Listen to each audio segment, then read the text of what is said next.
आता पाहूया शिंदे विरुद्ध ठाकरे हा जो वाक युद्ध त्यांच्यात चाललेला आहे त्या संदर्भातल्या टॉप 9 बातम्या।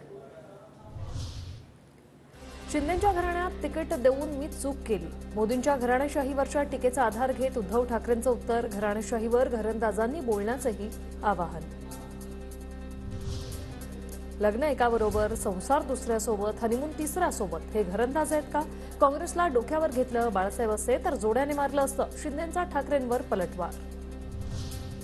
ठाण्यातील कोपिनेश्वर मंदिर परिसरात एकनाथ शिंदेंकडून डीप क्लिनिंग, ठाकरेंनीही स्वच्छता मोहीम हाती घेतली पाहिजे, शिंदेंचा ठाकरेंना टोला।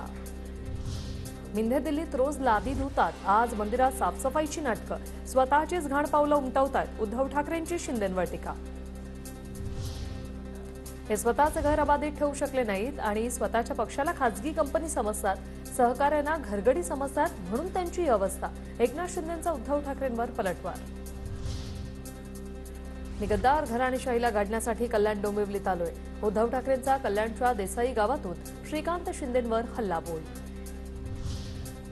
उद्धव ठाकरेंचं कल्याणमध्ये स्वागत, हे दौरे आधीच केले असते तर ही परिस्थिती वेगळी असती, देर आहे दुरुस्त आहे, श्रीकांत शिंदेंचा उद्धव ठाकरेंना टोला। घराणेशाहीवर घरंदाज माणसानं बोलावं, गद्दारांची घराणी दिसत नाहीत का? तुम्ही आमच्या घराण्यावर बोलता तर आम्ही बोलू, उद्धव ठाकरेंची मोदींवर टीका। माझ्या दाढीत अनेकांची नाडी, दाढी की किमिया दुष्टों का कर दिया सफाया, असं म्हणत एकनाथ शिंदेंकडून विरोधकांवर निशाणा। रामदास फुटाणेंच्या कवितेवर मुख्यमंत्र्यांची प्रतिक्रिया।